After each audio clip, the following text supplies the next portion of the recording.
Racial Representation in the Media by Maria Churape and Elizabeth Guerrero. The media is clearly powerful in shaping public sentiment and attitude. The fact that stereotypes are also significantly biased toward negatively depicting minorities such as the Arab, Asian, Pacific Islander, Black, and Latin populations has dire implications, especially for vulnerable children and teenagers who consume media most and who are particularly absorbent to its message. Racial representation is seen in the media depending on the ethnicity and race of the person. Race refers to the groups of people who have differences and similarities in biological traits. Ethnicity is a culture factor, which means shared culture, and it includes language, heritage, religion, and more. Values, customs, food, and language are examples of ethnicity. Light skin and long straight hair continue to be traits that define a female as beautiful and desirable in the race's white imagination and in the colonized Black mindset. In the Hispanic and Latino culture, Mexican women in Hollywood movies are portrayed as sexual objects. In addition to that, in television shows, they are also seen as maids, cleaning ladies, and housekeepers.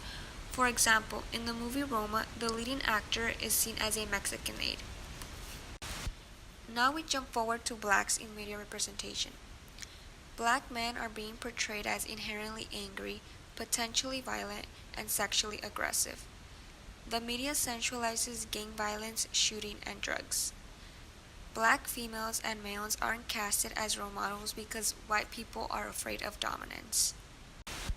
In 2011, a study was made and 86% of stories linked black males to crime and only 2.7% was linked to education, leadership, or community. This shows the media is such a powerful tool that can change your mindset. In this clip, we have Tim Wise, who is an American anti-racism activist and writer who gives speeches all over the world.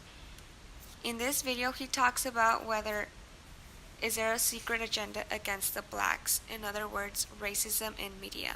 Messages from the media, from the schools, that we all are. So we don't have to feel guilty. Those messages are that black men are dangerous, because if you look at the news, there have been studies on this. Local news overrepresents black folks as perpetrators, overrepresents white folks as victims. So the message that gets sent is they're dangerous, and specifically to you.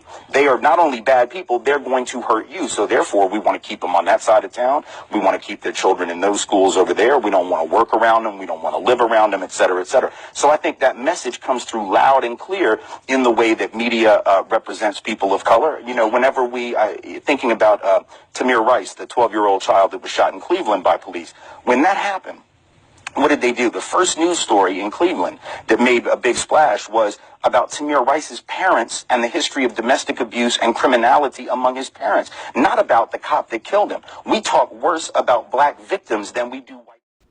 Asian people in movies or television shows are portrayed as nerdy, geeky characters.